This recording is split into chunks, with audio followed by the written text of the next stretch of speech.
The Red River Farm Network is celebrating the role of women during this month of March.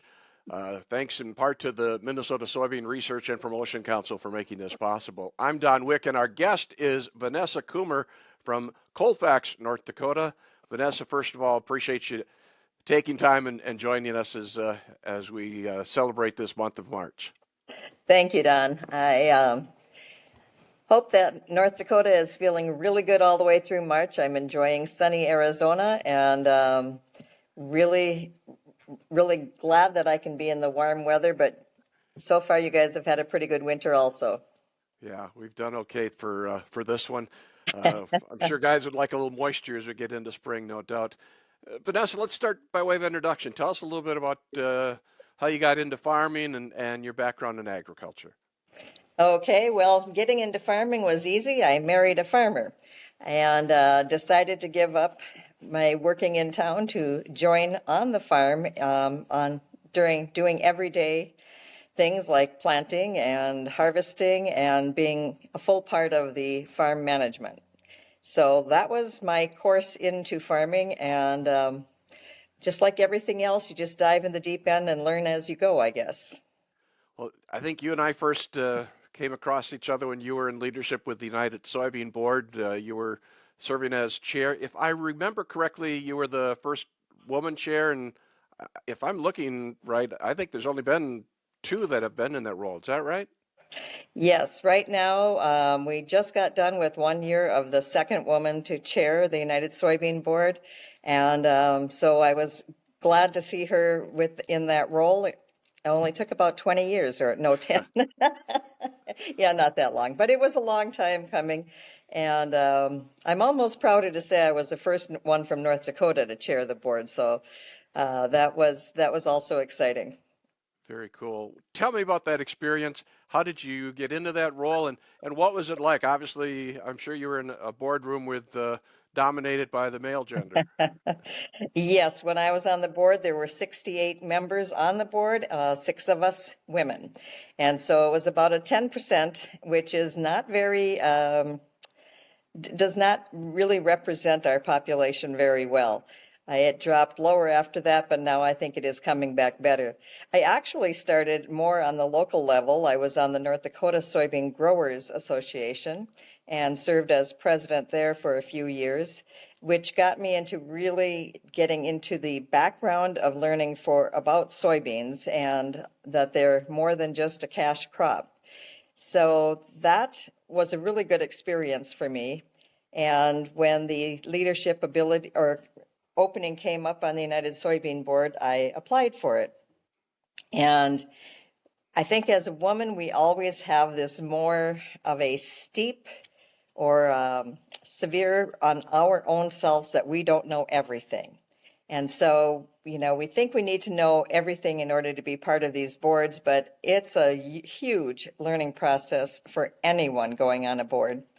Men have this ability to just say, well, if somebody else can do it, so can I. And I think more women just need to think that if, it doesn't take being a genius or, knowing every single part of the soybean in order to be on the soybean board or knowing everything about anything to be on a board. It takes encouragement by other people, and it takes commitment. It takes a lot of commitment, and the women I have served with on any of these boards have had that commitment and have been very good at their jobs on these boards. Always a tremendous leadership opportunity when you serve in a role like this. Share with me some of the stories. What was that experience like?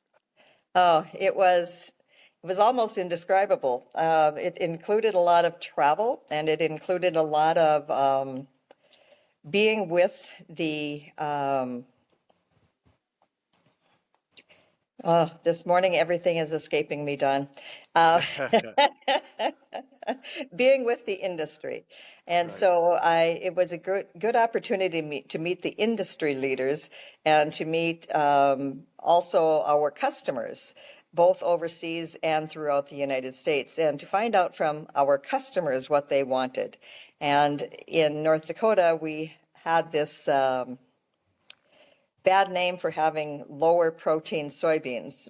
but we eventually discovered that our soybeans, the enzymes and the feeding ability of our soybeans was actually very good. So there's more to it than just protein and oil. There's also all the nutrients that they can do a deeper dive on and find out that North Dakota soybeans indeed are very much near the top. So you said you traveled. Can you give us an idea of what kind of places you went to during your leadership? Well, I didn't do the touristy area of any of these, but we did 7-day trips where we were in 7 countries. We also were in, so we hit a lot of the European countries. We went to Asia a lot because, of course, going over to China, that was our #1 customer, and down to Mexico because they are a very important customer to us also. Meeting with people in the smaller areas where when our soybeans were offloaded from the ship, they were put into bags, and then these bags are piled in the processing plants wherever they're going because they can't take that huge of a shipment. So we saw everything from natto places to tofu processors and to feed processors. So we actually, we could see the whole realm of it over there in any of the Asian countries. China, of course, is just huge, huge customer of ours at the time and still a big customer of ours today. In addition to USB and North Dakota Soybean Growers Association, what other areas have you participated in as far as leadership? Well, I basically was at the 4-H level or at the T-ball level. I coached and I organized fundraisers, and I actually was the president of the Richland County 4-H Council for a while, which that was a very enjoyable stint. But yes, I've done a lot of the local things, and I went to the state and then to the national. And I also, my husband and I have been doing on the Farm Journal Foundation. We travel to Washington, D.C. once or twice a year and visit with our representatives about food and security. National security is really based on a lot on food and feeding other nations, but not giving them the food, helping them to understand how to raise some of the food that they can and how to be trading partners with us when they can't.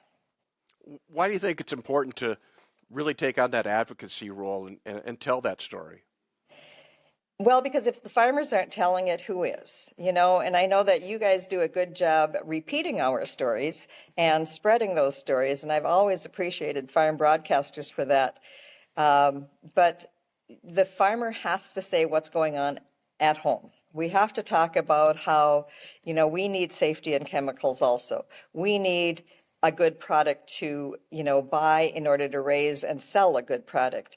So there's that story of, we're not dousing everything with chemical because why would we? It's expensive and we want to be safe. We are not putting on 100 times the amount of fertilizer than we need to because that's also very expensive. So in the United States, we are very sustainable as farmers. We continually work towards using better technologies, using the exact amount of fertilizer or chemical that we need to do, going with more minimum or no-till conservation practices. And so that story doesn't necessarily get out there unless we are telling it. Vanessa, as you came up into leadership, who are your role models? Who did you look up to and see as mentors?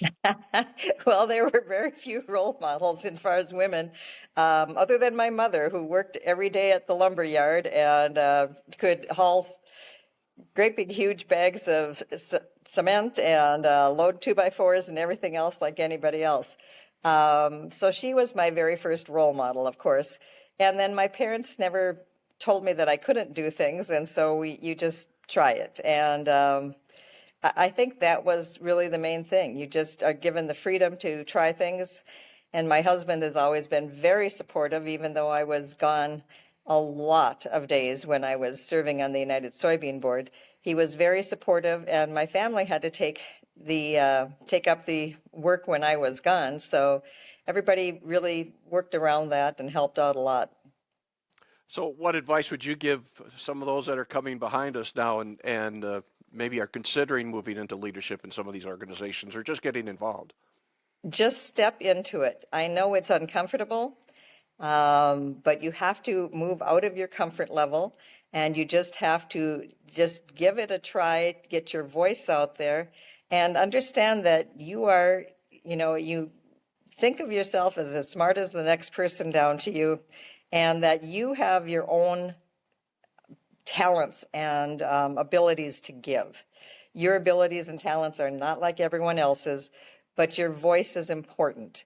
And we started Common Grounds as a place for women to get their voices heard on a more of a comfort zone level. And it's been very successful in a lot of areas and is still going. But For it those that gives, aren't familiar with the Common Ground, tell us a little bit more about it. It's a wonderful program. yes, it is. It's just a program where women on farms are able to share their stories. And like I said, and I think what is a more comfortable conversation with other women, with people who are buying our food, and so wanting to know the origin of how the food is raised. It shows stories of women on farms, women with children going out with them to do the chores, or and so it all just brings it back home, and it brings it so that the story is real. We need the real story of farming to get out there. People talk about these huge farms or the factory farms, and really what it is about is family farms. And so getting the story out there about our family farms is really an important thing.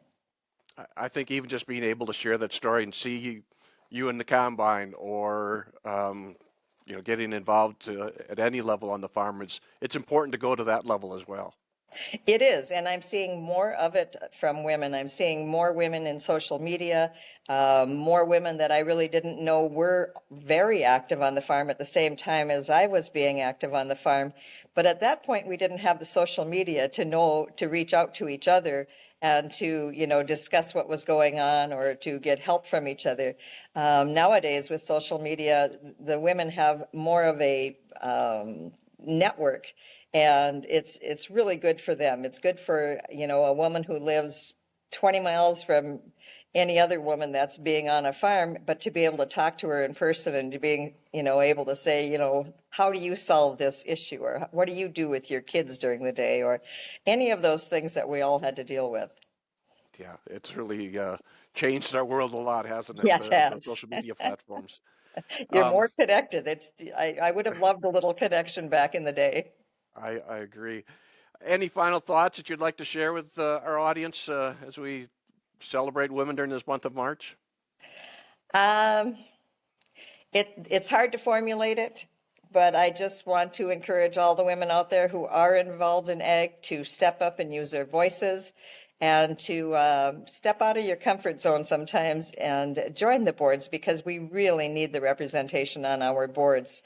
We need to have the real population representation instead of only 10% of women being, represented as far as being on boards. So yeah, step out of your comfort zone, step forward, and take that leap of faith that it's going to be fun, it's going to be very interesting, and you learn a whole lot about our industry that we are a part of every day. Great thoughts, sir. Appreciate it. Vanessa, thanks for being a part of this. Thank you, Don.